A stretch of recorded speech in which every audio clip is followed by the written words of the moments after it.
আর এর সব থেকে গুরুত্বপূর্ণ তত্ত্ব কোনটা? প্রথম হলো সময়।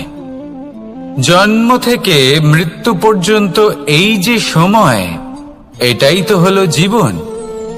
দ্বিতীয় হলো জীবন, যাতে আমরা সময়ের সদ্ব্যবহার করি, শ্রেষ্ঠ থেকে শ্রেষ্ঠতর কাজ করার চেষ্টা করি।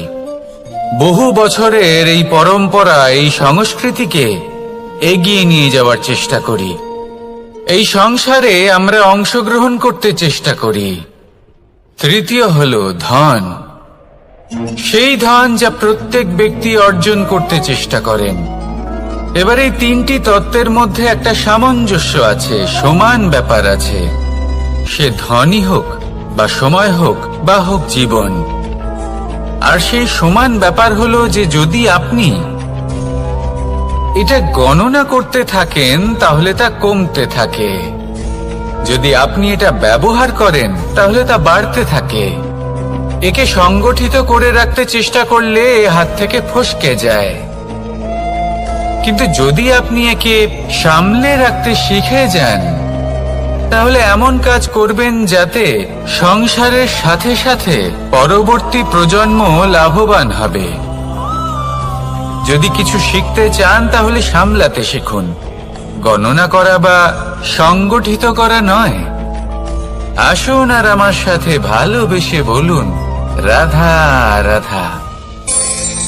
এই জীবনে আমাদের দুজন সঙ্গী, এক হলো অন্ধকার